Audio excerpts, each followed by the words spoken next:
ರಾಜ್ಯ ಸರ್ಕಾರದ ನಿರ್ಲಕ್ಷ್ಯದಿಂದಾಗಿ ಕೃಷಿ ಸಚಿವ ಎನ್ ಚಲುವರಾಯಸ್ವಾಮಿ ಅವರ ತವರು ಮಂಡ್ಯ ಜಿಲ್ಲೆಯಲ್ಲೇ ಅನ್ನದಾತರು ಸಂಕಷ್ಟಕ್ಕೆ ಸಿಲುಕಿದ್ದಾರೆ. ಹೀಗಾಗಿ ರೈತರು ಆಕ್ರೋಶಗೊಂಡು ಮಂಡ್ಯ ಡಿ.ಸಿ ಕಚೇರಿ ಎದುರು ಭತ್ತ ಸುರಿದು ಆಕ್ರೋಶವನ್ನು ವ್ಯಕ್ತಪಡಿಸ್ತಾ ಇದ್ದಾರೆ. ಈ ಬಗ್ಗೆ ಮಾತಾಡೋದಕ್ಕೆ ನಮ್ಮ ಜೊತೆ ಹೋರಾಟಗಾರರಿದ್ದಾರೆ, ಅವ್ರನ್ನ ಮಾತಾಡಿಸ್ತೀನಿ. ಸರ್, ಇವತ್ತು ಭತ್ತ ಸುರಿದು ಪ್ರತಿಭಟನೆಯನ್ನು ಮಾಡ್ತಾ ಇದ್ದೀರಿ. ಪ್ರಮುಖವಾಗಿ ನಮ್ಮ ಬೇಡಿಕೆ ಭತ್ತ ಖರೀದಿ ಕೇಂದ್ರವನ್ನು ತೆರಿಬೇಕು ಅಂತ. ಯಾಕಾಗಿ ಇಷ್ಟು ದಿವಸ ಭತ್ತ ಖರೀದಿ ಕೇಂದ್ರ ತೆರೆದಿಲ್ಲ? ಇವರ ನಿರ್ಲಕ್ಷ್ಯವಾ ಅಥವಾ ರೈತರ ಬಗ್ಗೆ ಇರುವಂಥ ಅಸಡ್ಡೆನಾ ಸರ್? ಒಂದು ರಾಜ್ಯ ಸರ್ಕಾರ ಚುನಾವಣೆಗೆ ಮುನ್ನವಾಗಿ ನಾವು ರೈತರ ಮಕ್ಕಳು ಅಂತ ಹೇಳ್ಕೊಂಡು ಭಾಷಣಗಳನ್ನು ಮಾಡ್ಕೊಂಡು ಮತಗಳನ್ನು ಪಡೀತಾರೆ. ಅಧಿಕಾರಕ್ಕೆ ಬಂದ ನಂತರದಲ್ಲಿ ಅವರು ರೈತರನ್ನ ಮರೆತು ತಮ್ಮಿತ ಮಾತ್ರನೇ ಅವರು ಕಾಪಾಡ್ಕೊಂಡು ಹೋಗ್ತಾ ಇದ್ದಾರೆ. ಇವರು ನಮಗೆ ರೈತರಿಗೆ ನಮ್ಮ ಜಿಲ್ಲೆಯವರನ್ನೇ ಕೃಷಿ ಮಂತ್ರಿಗಳಾಗಿದ್ದಾರೆ ಅಂತೇಳಿ ಪ್ರಾರಂಭದಲ್ಲಿ ನಮಗೆ ಖುಷಿಯಾಗಿತ್ತು. ಆದರೆ ಅವರ ನಡವಳಿಕೆ ಭಾಳ ಹುಸಿಯಾಗಿದೆ. ಆ ಹುಸಿಯಿಂದಾಗಿ ನಮಗೆ ಭಾಳ ಬೇಸರ ಆಗಿದೆ. ನಾವು ಈ ಸಂದರ್ಭ ಒತ್ತಾಯ ಮಾಡೋದೇನು ಅಂತಂದರೆ, ಒಂದು ರೈತರ ಮಕ್ಕಳಾಗಿರ್ತಕ್ಕಂಥವ್ರಿಗೆ ಸಾಮಾನ್ಯ ತಿಳುವಳಿಕೆ ಇರಬೇಕಿತ್ತು. ಕೃಷಿ ಸಚಿವರಿಗೆ ಏನು ನಾಟಿ ಮಾಡೋದು ಯಾವಾಗ, ಭತ್ತ ಕಟಾವು ಮಾಡೋದು ಯಾವಾಗ, ಕಟಾವು ಮಾಡಿದ ನಂತರದಲ್ಲಿ ಇವತ್ತು ರೈತರು ಭತ್ತವನ್ನು ಇಟ್ಕೊಳ್ಳಿಕ್ಕೆ ಎರಡು ರೀತಿಯಲ್ಲಿ ಆಗೋದಿಲ್ಲ. ಒಂದು, ಅವ್ರಿಗೆ ಹಣಕಾಸಿನ ತುರ್ತು ಅಗತ್ಯ ಇರ್ತದೆ. ಮತ್ತೊಂದು ಕಡೆ ಅದನ್ನು ಶೇಖರಣೆ ಮಾಡಿ ಮನೇಲಿ ಇಟ್ಕೊಳ್ಳಿಕ್ಕೆ ಸ್ಥಳಾವಕಾಶನೇ ಇರೋದಿಲ್ಲ. ಎಲ್ಲ ಇವತ್ತು ವಿಭಕ್ತ ಕುಟುಂಬಗಳಾಗಿ ಗೋಡೆಗಳು ಹಾಕೊಂಡು ಸಣ್ಣ ಸಣ್ಣ ಮನೆಗಳಲ್ಲೇ ವಾಸ ಮಾಡ್ತಿರ್ತಕ್ಕಂಥ ಸಂದರ್ಭದಲ್ಲಿ ಭತ್ತವನ್ನು ಸಂಗ್ರಹಿಸ್ಕೊಳ್ಳಿಕ್ಕೆ ಸ್ಥಳ ಇರೋದಿಲ್ಲ ಮತ್ತು ಹಣದ ಅಗತ್ಯ ಭಾಳ ಇರ್ತದೆ. ಅಂಥ ಸಂದರ್ಭದಲ್ಲಿ ನವಂಬರ್ನಲ್ಲೇ ಖರೀದಿ ಕೇಂದ್ರಗಳನ್ನು ತೆರಿಬೇಕಾಗಿತ್ತು. ಇನ್ನೂ ಸಹ ಟ್ರಾನ್ಸ್ಪೋರ್ಟ್ಗೆ ಟೆಂಡರ್ ಆಗಲಿಲ್ಲ. ಅದ್ರ ಜೊತೆಯಲ್ಲೇ ಸಾಫ್ಟ್ವೇರ್ಗಳನ್ನ ರೆಡಿ ಮಾಡಲಿಲ್ಲ. ಅವ್ರು ಯಾವುದೋ ಇದಕ್ಕೆ ಬೇರೆ ಇದಕ್ಕೆ ಏಜೆನ್ಸಿಯವರು ಕೊಟ್ಟಿದ್ದೀವಿ ಅಂತ ಹೇಳ್ತಾರೆ. ಏಜೆನ್ಸಿಯವರು ನೋಂದಣಿ ಮಾಡ್ಕೊತಾ ಇದ್ದೀವಿ ಅಂತೇಳಿ ಬರೀ ಉಡಾಫೆಯಿಂದ ಹೋಗ್ತಾ ಇದ್ದಾರೆ. ಆಗ 2300 ರೂಪಾಯಿ ಬೆಂಬಲ ಬೆಲೆ ನಿಗದಿ ಮಾಡಿರ್ತಕ್ಕಂಥದ್ದೇ ತೀರಾ ಕಡಿಮೆ. ಕನಿಷ್ಠ ಪಕ್ಷ 1 ಕ್ವಿಂಟಾಲ್ ಭತ್ತಕ್ಕೆ 3000 ರೂಪಾಯಿ ಇರಬೇಕಾಗಿತ್ತು. ಆದರೆ ಕಳೆದ ಬಾರಿ ಮುಕ್ತ ಮಾರುಕಟ್ಟೆಯಲ್ಲೇನೆ 3,000 ರಿಂದ 3,500 ರೂಪಾಯಿ ತನಕ ಭತ್ತದ ಬೆಲೆ ಇತ್ತು. ಇವತ್ತೇನಾಗಿದೆ, 2,800 ರೂಪಾಯಿನಿಂದ 2,000 ರೂಪಾಯಿ ತನಕ ಮಾತ್ರನೇ ಇದೆ. ಕನಿಷ್ಠ 1 ಕ್ವಿಂಟಾಲ್ ಭತ್ತಕ್ಕೆ ಕೆಲವು ಭತ್ತಕ್ಕೆ 1,500 ರೂಪಾಯಿ ನಷ್ಟ ಆದರೆ ಇನ್ನು ಕೆಲವು ಭತ್ತಕ್ಕೆ 1,000 ರೂಪಾಯಿ ನಷ್ಟ ಇದೆ. ಮಂಡ್ಯ ಜಿಲ್ಲೆಯಲ್ಲಿ 1,40,000 ಎಕರೆ ಪ್ರದೇಶದಲ್ಲಿ ಭತ್ತವನ್ನು ಬೆಳೀತಾರೆ. ಅವರೇಜು 25 ಕ್ವಿಂಟಾಲ್ ರೀತಿ ನಾವು ಲೆಕ್ಕ ಹಾಕಿದ್ರೂ 50 ಲಕ್ಷ ಕ್ವಿಂಟಾಲು ಭತ್ತ ಬರ್ತದೆ. ಅವ್ರಿಗೆ ಕನಿಷ್ಠ ಪಕ್ಷ 1 ಕ್ವಿಂಟಾಲ್ಗೆ 1,000 ರೂಪಾಯಿ ನಷ್ಟ ಅಂತೇಳಿ ಪರಿಗಣಿಸಿದ್ರು 250 ಕೋಟಿ ರೂಪಾಯಿ ಮಂಡ್ಯ ಜಿಲ್ಲೆಯ ರೈತರಿಗೆ ನಷ್ಟ ಆಗಿದೆ. ಈ ರೈತರಿಗೆ ಹೊಣೆಗಾರ ಯಾರಪ್ಪ ಅಂತ ಹೇಳಿದ್ರೆ, ಮೊದಲನೇದಾಗಿ ಕೃಷಿ ಸಚಿವರು, ಎರಡನೇದಾಗಿ ರಾಜ್ಯ ಸರ್ಕಾರ ಅಂತೇಳಿ ಸಂದರ್ಭದಲ್ಲಿ ನಾನು ಭಾವಿಸ್ತೇನೆ. ಸರ್, ಈಗ ಕೇಂದ್ರ ಸಚಿವರು ನಮ್ಮ ಜಿಲ್ಲೆಯವರೇ, ನಮ್ಮ ಜಿಲ್ಲೆಯ ಸಂಸದರು, ಮಣ್ಣಿನ ಮಗ ಅಂತಲೇ ಹೇಳ್ಕೊಳ್ತಾರೆ. ಆದರೆ ಅವ್ರಿಗೂ ಕೂಡ ಈ ಬಗ್ಗೆ ದನಿ ಎತ್ತುವಂಥ ಪ್ರಯತ್ನ ಆಗ್ತಾ ಇಲ್ಲ ಅವರಿಂದಲೂ ಕೂಡ. ಎಲ್ಲ ಒಂದು ಕಡೆ ಅವರು ಕೂಡ ರೈತರನ್ನ ನಿರ್ಲಕ್ಷ್ಯ ಮಾಡಿಬಿಟ್ರ ಅಂತ.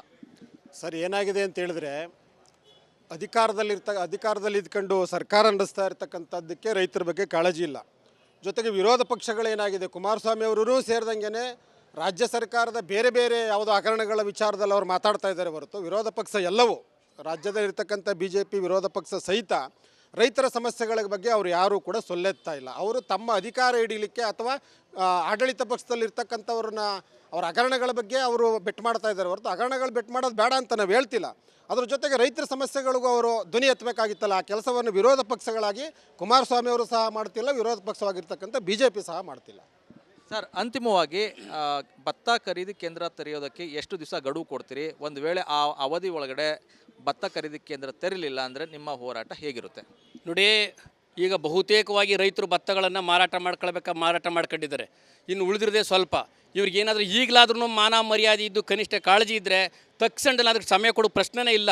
ತಕ್ಷಣದಲ್ಲೇ ಖರೀದಿ ಕೇಂದ್ರವನ್ನು ತೆರಿಬೇಕು. ಅವರ ತಾಂತ್ರಿಕವಾದಂಥ ಸಮಸ್ಯೆಗಳು ಏನೇ ಇದ್ರೂ ರೈತರಿಂದ ಮೊದಲು ಭತ್ತವನ್ನು ಖರೀದಿ ಮಾಡ್ಕೊಂಡು ಅದಕ್ಕೆ ತಕ್ಷಣದಲ್ಲಿ ಹಣ ಕೊಡ್ತಕ್ಕಂಥ ಪ್ರಯತ್ನವನ್ನು ಮಾಡಬೇಕು. ಅದನ್ನು ಯಾಕೆ ಅಂತ ಹೇಳಿದ್ರೆ, ಈಗ ನಾವು ಅವ್ರನ್ನ ಈ ರೀತಿ ಭತ್ತ ಖರೀದಿ ಕೇಂದ್ರ ತೆರೆದಿಲ್ಲ ಅಂತ ಹೇಳಿದ್ರೆ ಮುಂದೆ ಅವರು ನಮಗೆ ಪದೇ ಪದೇ ನಮ್ಮ ಬಳಿ ಬರಬೇಕಾಗ್ತದೆ. ಬಳಿ ಬಂದಂಥ ಸಂದರ್ಭದಲ್ಲಿ ಈ ಜಿಲ್ಲೆಯ ರೈತರು ಎಲ್ಲ ಮಣ್ಣಿನ ಮಕ್ಕಳಿಗೂ ಪಾಠ ಕಲಿಸಿದ್ದಾರೆ, ರೈತರ ಮಕ್ಕ ಅಂತ ಹೇಳಿದವರು ಪಾಠ ಕಲಿಸಿದ್ದಾರೆ. ಆ ಪಾಠ ಕಲಿಸುವಂಥ ಸಂದರ್ಭಗಳು ಮುಂದೆ ಬರ್ತದೆ. ಆಗ ಸರಿಯಾದಂಥ ಪಾಠವನ್ನು ಕಲಿಸಬೇಕಾಗ್ತದೆ ಅಂತಕ್ಕಂಥ ಎಚ್ಚರಿಕೆಯನ್ನು ಸಂದರ್ಭದಲ್ಲಿ ಕೊಡಲಿಕ್ಕೆ ನಾವು ಬಯಸ್ತೇವೆ. ಇದಿಷ್ಟು ಹೋರಾಟದ ನೇತೃತ್ವ ವಹಿಸಿರುವಂಥ ಪ್ರಮುಖ ಮುಖಂಡರ ಮಾತಾಗಿದೆ.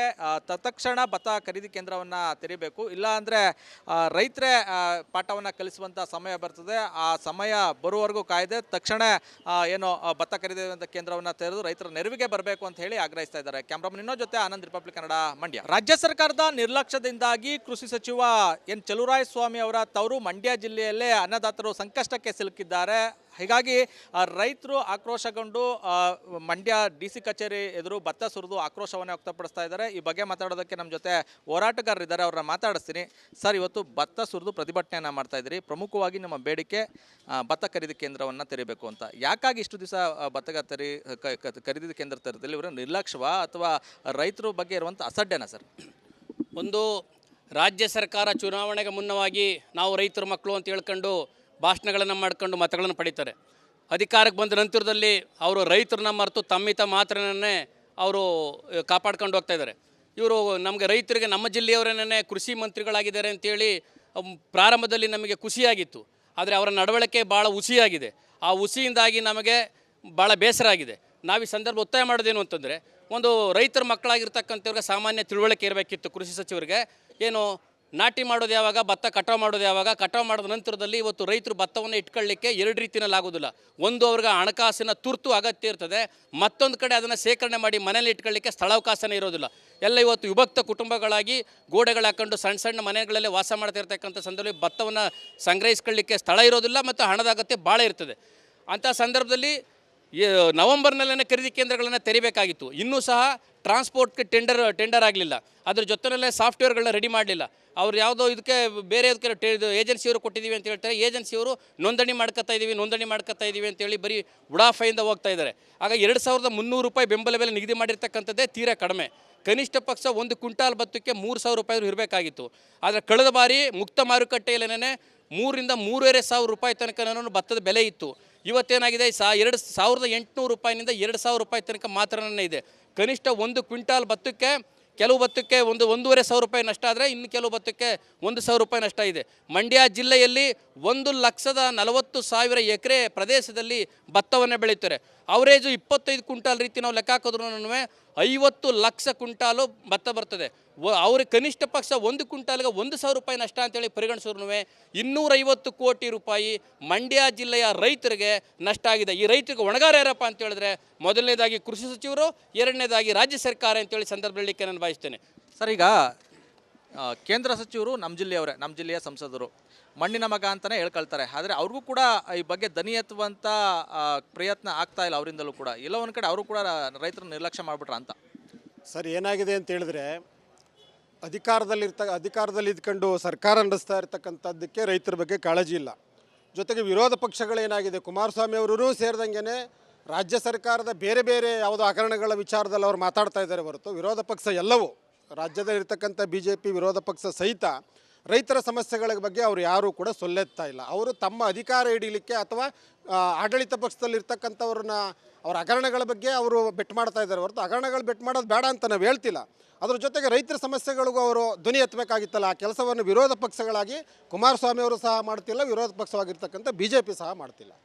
ಸರ್, ಅಂತಿಮವಾಗಿ ಭತ್ತ ಖರೀದಿ ಕೇಂದ್ರ ತೆರೆಯೋದಕ್ಕೆ ಎಷ್ಟು ದಿವಸ ಗಡುವು ಕೊಡ್ತೀರಿ? ಒಂದು ವೇಳೆ ಆ ಅವಧಿ ಒಳಗಡೆ ಭತ್ತ ಖರೀದಿ ಕೇಂದ್ರ ತೆರಲಿಲ್ಲ ಅಂದರೆ ನಿಮ್ಮ ಹೋರಾಟ ಹೇಗಿರುತ್ತೆ? ನೋಡಿ, ಈಗ ಬಹುತೇಕವಾಗಿ ರೈತರು ಭತ್ತಗಳನ್ನು ಮಾರಾಟ ಮಾಡ್ಕೊಂಡಿದ್ದಾರೆ. ಇನ್ನು ಉಳಿದಿರದೆ ಸ್ವಲ್ಪ. ಇವ್ರಿಗೇನಾದರೂ ಈಗಲಾದ್ರೂ ಮಾನ ಮರ್ಯಾದೆ ಇದ್ದು ಕನಿಷ್ಠ ಕಾಳಜಿ ಇದ್ದರೆ ತಕ್ಷಣದಲ್ಲಿ ಅದಕ್ಕೆ ಸಮಯ ಕೊಡೋ ಪ್ರಶ್ನೆನೇ ಇಲ್ಲ. ತಕ್ಷಣದಲ್ಲೇ ಖರೀದಿ ಕೇಂದ್ರವನ್ನು ತೆರಿಬೇಕು. ಅವರ ತಾಂತ್ರಿಕವಾದಂಥ ಸಮಸ್ಯೆಗಳು ಏನೇ ಇದ್ರೂ ರೈತರಿಂದ ಮೊದಲು ಭತ್ತವನ್ನು ಖರೀದಿ ಮಾಡ್ಕೊಂಡು ಅದಕ್ಕೆ ತಕ್ಷಣದಲ್ಲಿ ಹಣ ಕೊಡ್ತಕ್ಕಂಥ ಪ್ರಯತ್ನವನ್ನು ಮಾಡಬೇಕು. ಅದನ್ನು ಯಾಕೆ ಅಂತ ಹೇಳಿದ್ರೆ, ಈಗ ನಾವು ಅವ್ರನ್ನ ಈ ರೀತಿ ಭತ್ತ ಖರೀದಿ ಕೇಂದ್ರ ತೆರೆದಿಲ್ಲ ಅಂತ ಹೇಳಿದ್ರೆ ಮುಂದೆ ಅವರು ನಮಗೆ ಪದೇ ಪದೇ ನಮ್ಮ ಬಳಿ ಬರಬೇಕಾಗ್ತದೆ. ಬಳಿ ಬಂದಂಥ ಸಂದರ್ಭದಲ್ಲಿ ಈ ಜಿಲ್ಲೆಯ ರೈತರು ಎಲ್ಲ ಮಣ್ಣಿನ ಮಕ್ಕಳಿಗೂ ಪಾಠ ಕಲಿಸಿದ್ದಾರೆ, ರೈತರ ಮಕ್ಕ ಅಂತ ಹೇಳಿದ್ರು ಪಾಠ ಕಲಿಸಿದ್ದಾರೆ. ಆ ಪಾಠ ಕಲಿಸುವಂಥ ಸಂದರ್ಭಗಳು ಮುಂದೆ ಬರ್ತದೆ. ಆಗ ಸರಿಯಾದಂಥ ಪಾಠವನ್ನು ಕಲಿಸಬೇಕಾಗ್ತದೆ ಅಂತಕ್ಕಂಥ ಎಚ್ಚರಿಕೆಯನ್ನು ಸಂದರ್ಭದಲ್ಲಿ ಕೊಡಲಿಕ್ಕೆ ನಾವು ಬಯಸ್ತೇವೆ. ಇದಿಷ್ಟು ಹೋರಾಟದ ನೇತೃತ್ವ ವಹಿಸಿರುವಂಥ ಪ್ರಮುಖ ಮುಖಂಡರ ಮಾತಾಗಿದೆ. ತತ್ಕ್ಷಣ ಭತ್ತ ಖರೀದಿ ಕೇಂದ್ರವನ್ನು ತೆರಿಬೇಕು, ಇಲ್ಲ ಅಂದರೆ ರೈತರೇ ಪಾಠವನ್ನು ಕಲಿಸುವಂಥ ಸಮಯ ಬರ್ತದೆ. ಆ ಸಮಯ ಬರುವವರೆಗೂ ಕಾಯ್ದೆ ತಕ್ಷಣ ಏನು ಭತ್ತ ಖರೀದಿ ಕೇಂದ್ರವನ್ನು ತೆರೆದು ರೈತರ ನೆರವಿಗೆ ಬರಬೇಕು ಅಂತ ಹೇಳಿ ಆಗ್ರಹಿಸ್ತಾ ಇದ್ದಾರೆ. ಕ್ಯಾಮ್ರಾಮನ್ ಇನ್ನೋ ಜೊತೆ ಆನಂದ್, ರಿಪಬ್ಲಿಕ್ ಕನ್ನಡ, ಮಂಡ್ಯ.